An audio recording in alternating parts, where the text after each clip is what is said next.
NASA's Artemis 2 astronauts say they are fully ready for historic flight to the moon from left to right. NASA astronauts Victor Glover and Reid Wiseman, CSA astronaut Jeremy Hansen, and NASA Christina Koch for the crew that's going to return humanity to the moon. The Artemis 2 mission astronauts recently said they were fully ready and focused on the task at hand, with everything else being just noise. Everything else is a lot, since Artemis 2 represents a lot.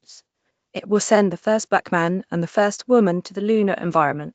It will set a new record for distance in a human voyage beyond Earth. It is being undertaken in what some are calling a space race with China. In short, there's a lot to think about, but Mission Commander Reid Wiseman says they are ready for every scenario.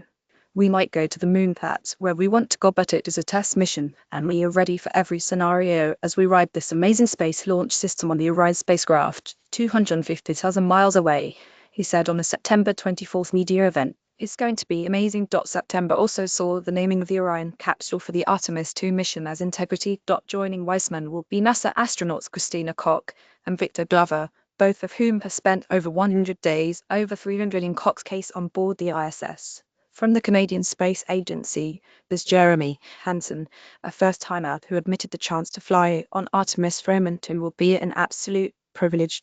Following an almost perfect Artemis 1 test flight of the Orion spacecraft back in November 2022, several delays have prevented its follow-up, with Artemis 2 set to be a 10-day flight around the moon and back to Earth, paving the way for a crewed lunar landing. Also check OUT, NASA laser sends terabits from beyond Mars in huge success for deep space communications test. The flight will also mark the farthest trip by humans into deep space, and will travel as many as 9,000 miles beyond the moon, even farther than Apollo 13 traveled on its near-disastrous flight. Acting NASA Administrator Sean Duffy mentioned how competitive he and the agency felt in getting to the moon before China and winning the second space race, but Artemis 2 mission pilot Glover said he wasn't focusing on that race now, his own race, but a different race altogether. More spaceflight news. SpaceX capsule arrives to finally relieve stranded crew on ISS space station. The race that I think the most about is the relay race that we're in, he said. We are going together, and our mission success is built on